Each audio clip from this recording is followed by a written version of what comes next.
Welcome. If you're joining us today, you are likely evaluating your MBA transition, moving from tech into finance and even consulting.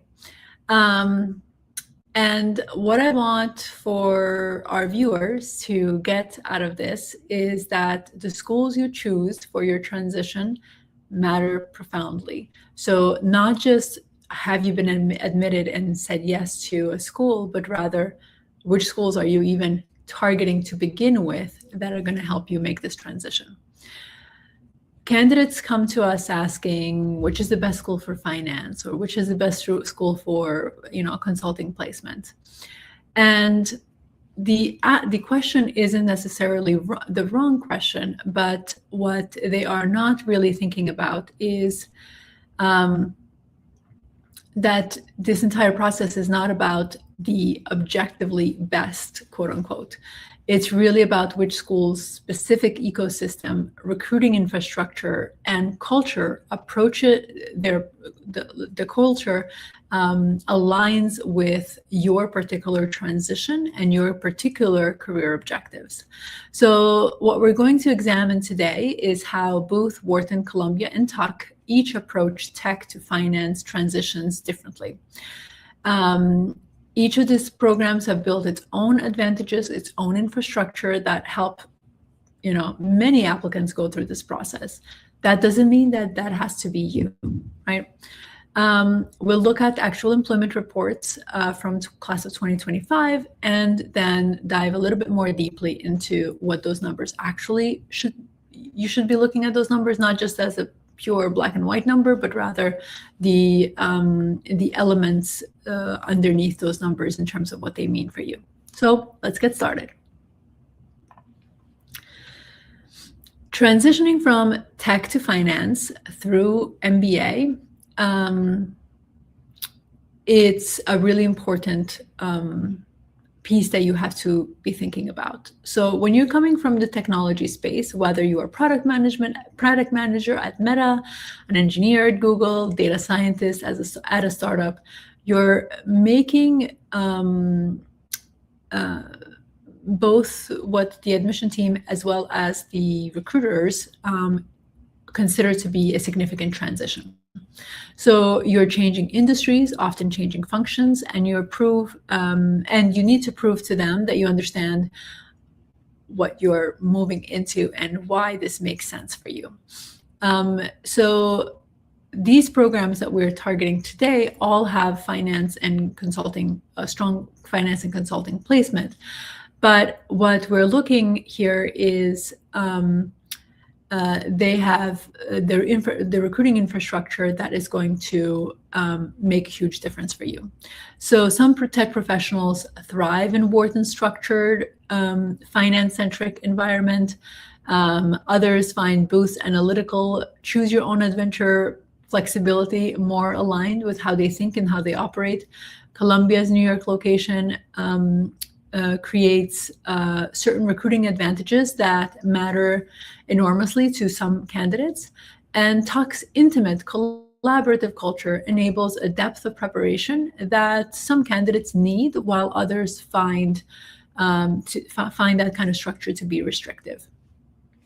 Neither one of those is wrong. Understanding them before you actually put in effort and energy in your application is going to matter not only where you end up, but is also going to affect your recruiting outcomes, your interview performance, and whether you'll be positioned effectively to get to where you want to go.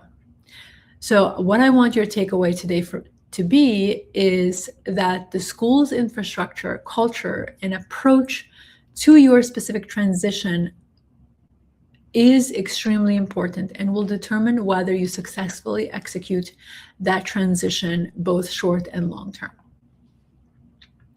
So let's look at the class of 2025 employment report, starting with consulting placement. So Tuck leads at 41%. I don't think that comes as a surprise. Booth 38, Columbia 33, Wharton about 28.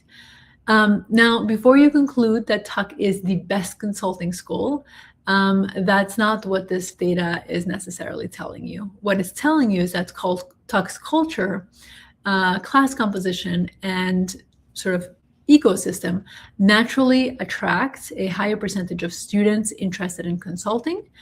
And obviously, they have the entire infrastructure in place that supports that as well. Booth's placement of 177 students into consulting is, in absolute numbers, it actually exceeds Tuck's total consulting placement because Booth has a larger class than Tuck. For finance placement, Wharton leads at 38%, Columbia at 35%, Booth and Tuck at 25 to 27, essentially. And Wharton's finance placement is heavily concentrated in investment banking and private equity. Columbia is more diversified across investment banking, investment management, and alternative investment.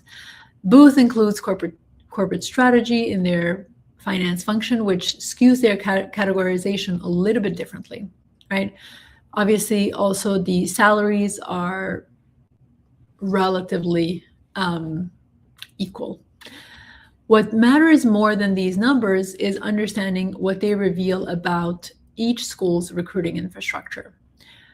Booth's 51 placement at BCG alone exceeds total consulting placement at many strong programs. So that kind of volume creates recruiting momentum and peer support that really matters when you're going through the on-cycle or off-cycle recruiting.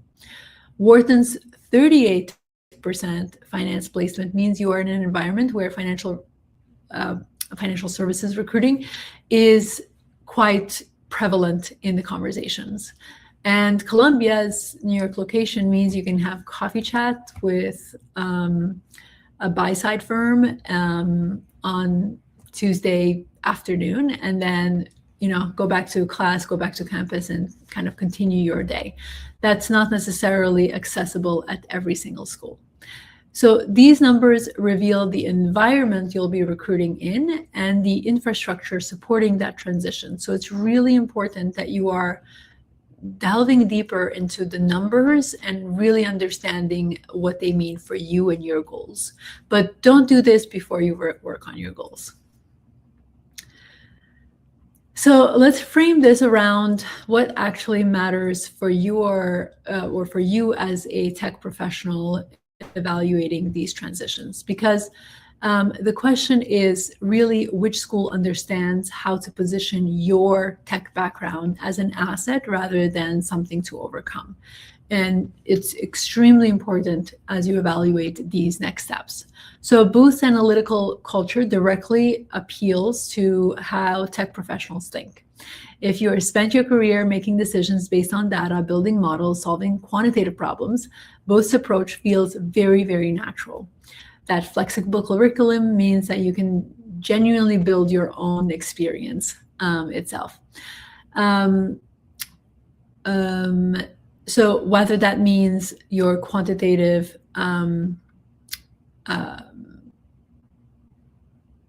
trading, growth equity in SaaS or tech M&A, you design a curriculum that matches, again, what it is that you want to go into. Wharton offers genuine pathway diversity despite its finance reputation. So yes, everyone thinks Wharton is a finance school, and yes, they place about 38% in finance services, but also 31% go into consulting and 15% go into technology. You're not locked into finance because you're going to Wharton.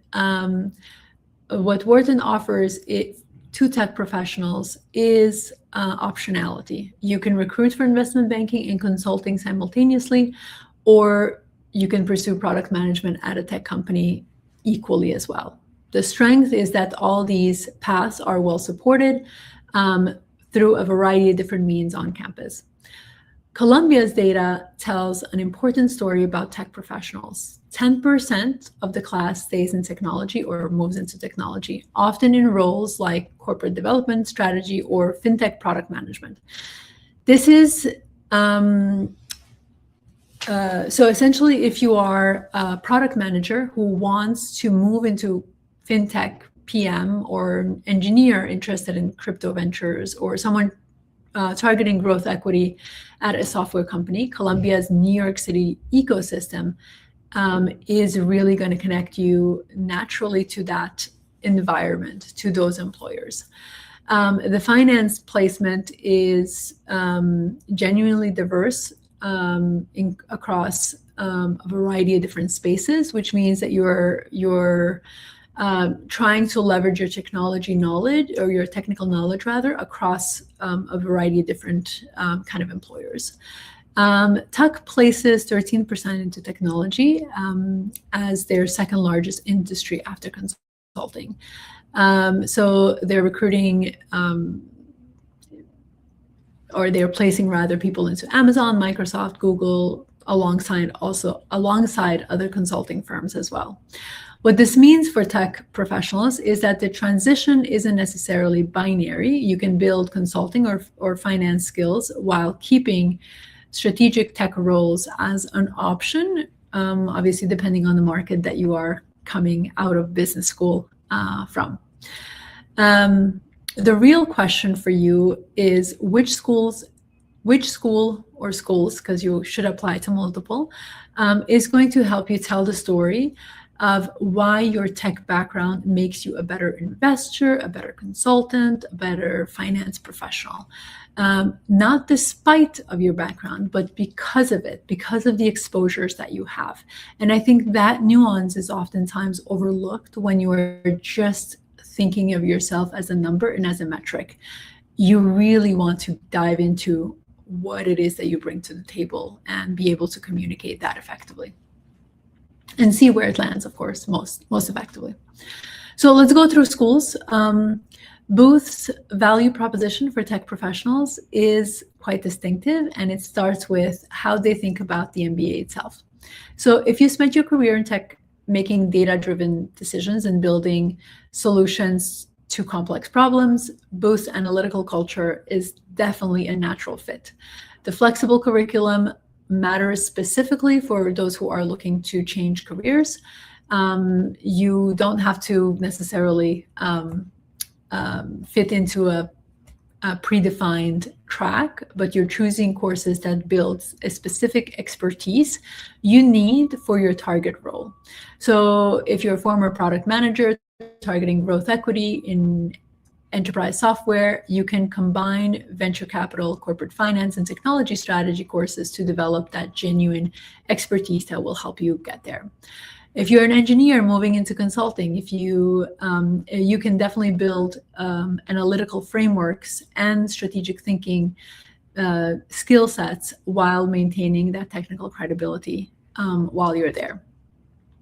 The employment report definitely reveals that there's a lot of well-known brands that are recruiting on campus. So Amazon hired about 60 Booth students, BCG about 51, McKinsey about 24, Bain 19. And I know these are employers that a lot of applicants that are going through this process really care about.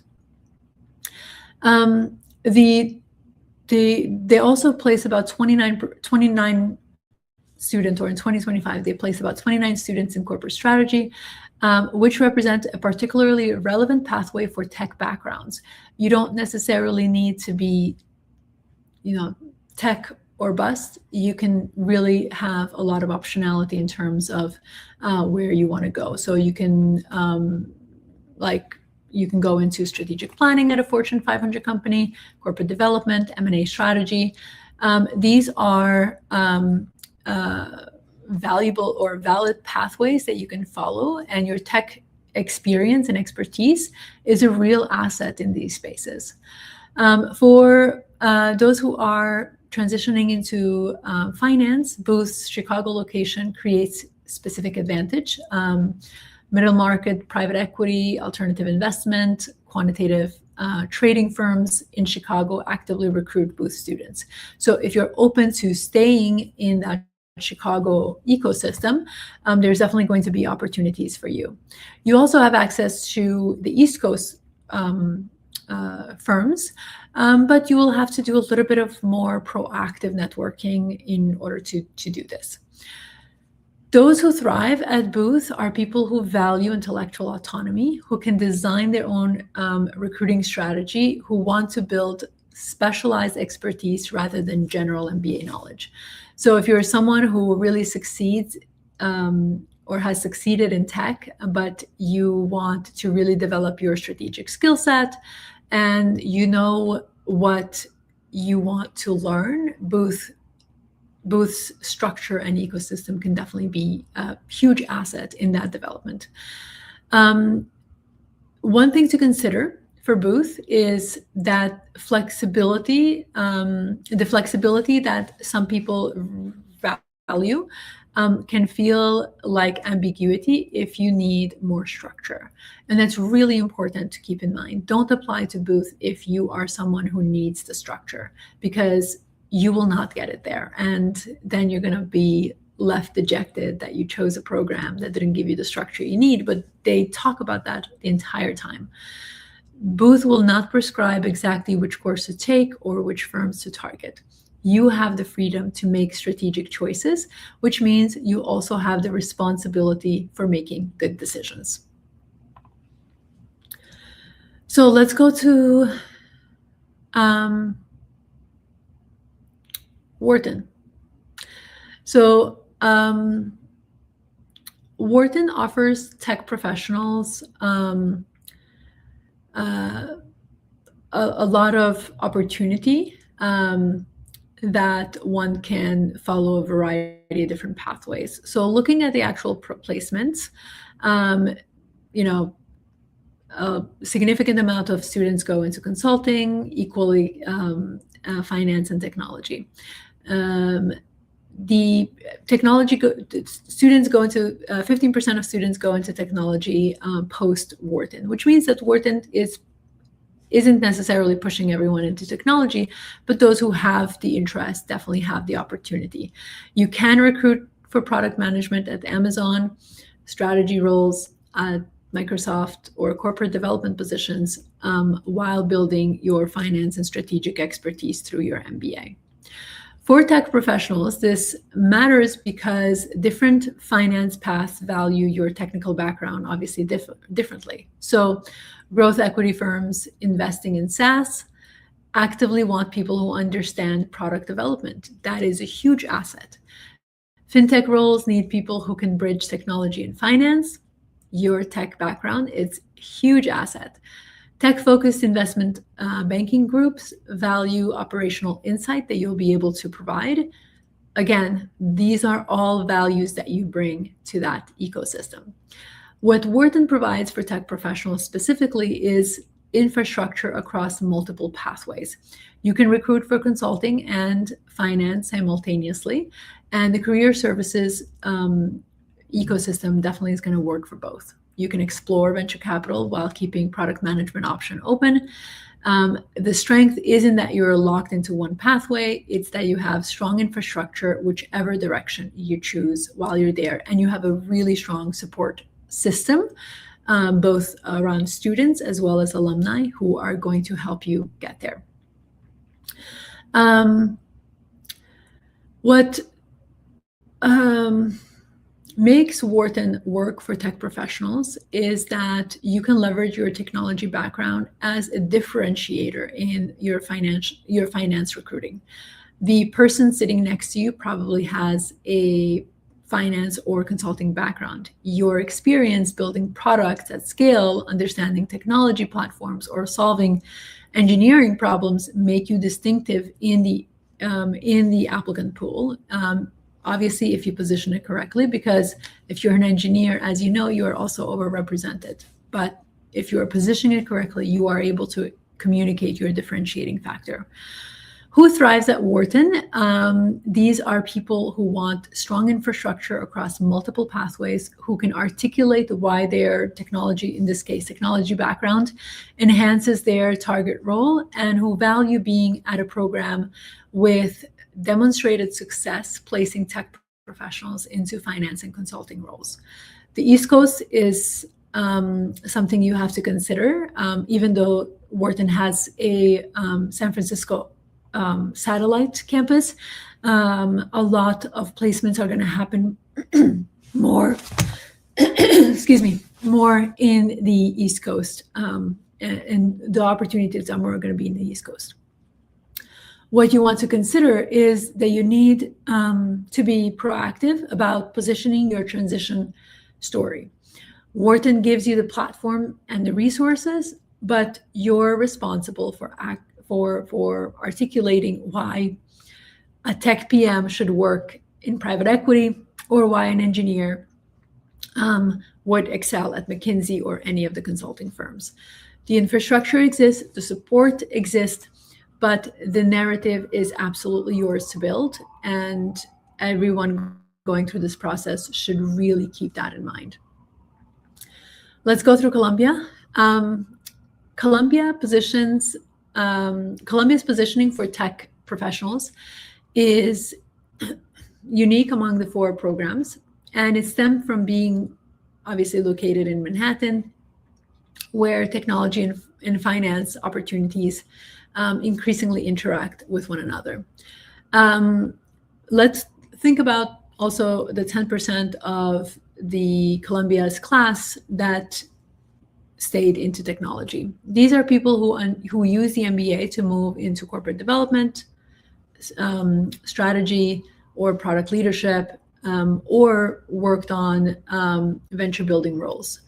For you as a tech professional, this means an MBA or an MBA from Columbia doesn't require abandoning technology entirely. It means you can reposition your experiences based on how you work within the tech ecosystem and how you leverage the tech ecosystem in New York City. Within the 35% finance placement, the distribution reveals definitely opportunities specifically relevant to tech backgrounds. So about 2.5% go into venture capital, 4.5% into PE, and about 7% investment management, where technology sector expertise is obviously very valuable. Being in New York also means you are blocks away from VC firms, PE firms, and a variety of different financial services firms that you can leverage and have that those opportunities available to you. The geographic proximity obviously is going to fundamentally change the recruiting for tech to finance transitions. When a venture capital venture capital firm wants to meet someone who understands machine learning infrastructure or marketplace dynamics, you can have a coffee chat, and it wouldn't be that much of a logistical challenge for you to be able to do this. For consulting, Columbia places about 33% into consulting, including significant tech practice recruiting or tech consulting recruiting. The consulting firms know that Columbia students have access to technology companies, understand digital transformation, and can speak credibly about enterprise software. Your tech background is definitely going to be valuable in that space. What matters in your transition narratives is that Columbia enables you to position your tech experiences as expertise in a valuable sector, not necessarily as something that you have to overcome. So if you are interviewing for growth equity roles, there you have plenty of opportunities, product management expertise that you have wherever you're bringing it from, especially if it's for a recognized brand. It's definitely going to add a lot of value.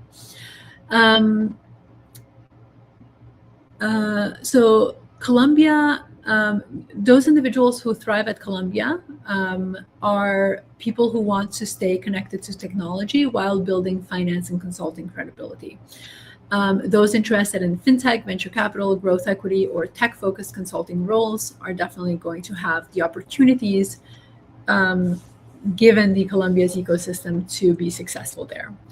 What you want to consider is that if you want to transition to investment banking or generalist consulting and your tech background isn't relevant to those paths, Columbia's tech finance intersection focus might not necessarily add a lot of value. But the urban environment and the large class size means that you need to be self-directed, of course, in building the relationships that you need and the network to be able to make the transitions credible. Now let's go to Tuck, as we have quite a little bit more to go through. Tuck's value proposition for tech professionals making career transition is built around intensive, personalized preparation. And definitely the data is going to help you see that. 41% of students go into consulting, and that is obviously quite significant. But what matters for tech professionals specifically is that this intensive benefits career switchers more than people with consulting backgrounds. When you're learning to transition your product management experience into consulting frameworks or explaining how your engineering problem solving applies to business strategies, you need depth of preparation. Mock interviews at Tuck aren't essentially like they aren't in vain. They're going to help you through practice with detailed feedback on how to position your tech background. And that's really important, especially as, I mean, we see as coaches, a lot of people have a hard time communicating what the value of their experience, especially when they're looking to transition, because they don't fully necessarily understand those values in how they translate to this new space. The career services ratio at Tuck enables personalized transition support, which is especially important for those individuals who really need the guidance. And your advisor knows you personally, understands your specific background, and can provide targeted guidance on positioning your transition story effectively. If you're moving, for example, from a data scientist at Netflix into consulting, they'll help you articulate why your analytical background makes you a strong consultant. Importantly, 13% of Tuck graduates go into technology, second only to consulting. So Amazon, Microsoft, Google recruit at Tuck alongside McKinsey and Bain. This means you can pursue consulting recruiting while maintaining strategic tech options, or you can position yourself for corporate development or strategy roles within tech companies.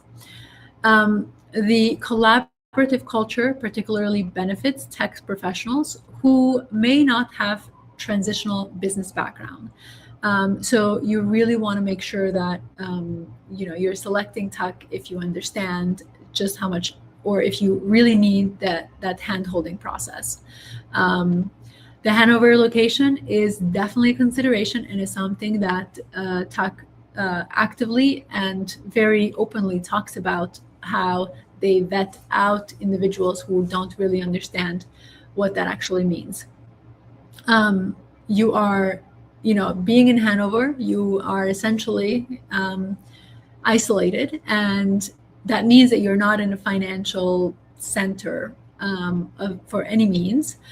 So for transitional investment banking recruiting, this means you'll have to travel to New York for interviews and networking. For consulting, the firms come to campus, but for tech roles, you may recruit virtually or travel to company headquarters to make those introductions and have that information that you need. The person who thrives at Tuck from a tech background are career switchers, obviously, who need intensive preparation support, people who value collaboration over having that competitive culture, and those who want personalized advising and are targeting consulting or specific finance roles where Tuck has established recruiting relationships. Things to consider: the class is relatively small, means less exposure to diverse career paths. So if you want a lot of flexibility, this may not necessarily be for you. The intimate environment, some people definitely need that and can feel great, but others find it definitely more limiting and may feel that they don't get a lot of diversity that they would get in a space like, Columbia, that's in New York, where there's a lot of diversity, but also the class size is much, much larger. All right, so there's a lot to consider here. And first and foremost, I would say how central, so the first question that you may want to consider is how central is your tech background to your target role? And obviously looking at how are the schools going to help you make these moves. What kind of preparation and support do you need for this career switch? I've mentioned a few times what each school is going to offer you and how that is different for each program. And you absolutely must take this into consideration as you make your school selection. And then third is how important is maintaining tech as an option for you? No one can answer that. That is, something that you need to reflect on, and that determines also which schools you apply to. Finally, how do you want to position your transition narrative? Some tech professionals position the transition as I've learned what I can from tech and now I want to move into finance or consulting. Others frame it as my tech experience makes me a better investor, a better consultant in tech companies. Neither is wrong, but you definitely need to have the clarity around what you're looking to do. The candidates we work with who make these decisions, we do three things together. We are very precise about which finance or consulting roles they're actually targeting, not just finance, but really be specific about what kind of problems you're looking to solve. And they honestly assess what they need to successfully make that transition, and we guide them through that process. Like, what are the things that you actually need to make this happen and do it successfully? And obviously they also, we talk also about trade-offs. There is no perfect decision out there. There's always the pros and cons, and you have to make sure that the pros outweigh the cons in your decision-making process. So if you're evaluating these companies and you want to talk with us about your transition plans, you can request a profile evaluation. It is a written profile evaluation where you share a little bit about your background, share your resume, tell us your goals, and I personally review it and give you feedback on the areas of strength, the areas for development that are most important for you to make the transitions. And obviously you have also a place to tell us which schools you're considering. If you want to talk about how we can support you personally on this journey, you can request a consultation, and we'll discuss your positioning, your background, and see if we are, in terms of what our offerings look like, if there is a fit. All of those can be found on our website, siaadmissions.com, and choose whichever one makes most sense to you, especially if you are coming to apply to round one. Time is of the essence at this point, just because obviously strong outcomes require time, commitment, reflection, and a lot of work in between to be able to present your story authentically, but also in alignment with the schools that you are targeting. Excellent. All right, I think we are over time today, so we don't have questions for we don't have time for questions. However, if you watch this and you would like to ask some questions, please feel free to write in the comments, and even after this live, and we'll monitor and address questions that come through as in our YouTube channel. Thank you again for being here, and I look forward to seeing you next week. Actually, two things before we go. Tomorrow, if you are a deferred candidate, you know someone who is in college, close to senior year, and wants to learn about the deferred program, definitely forward this registration. We're going to be talking about deferred MBA programs, so join us there. And then next week, we are going to be talking about the individuals who are considering transitioning from military to corporate to the corporate world. So if you know someone, if you are that person, definitely feel free to register and join us. We're going to have more sessions set up as time progresses. So follow us on YouTube, and you'll be notified when those sessions are coming up. Thanks again for watching, and see you next week. Hi, I'm Susan Barashai, founder of Sia Admissions. If you'd like to go deeper into MBA strategy, watch the next video here. And if you want more insights on building a standout application, click here to subscribe.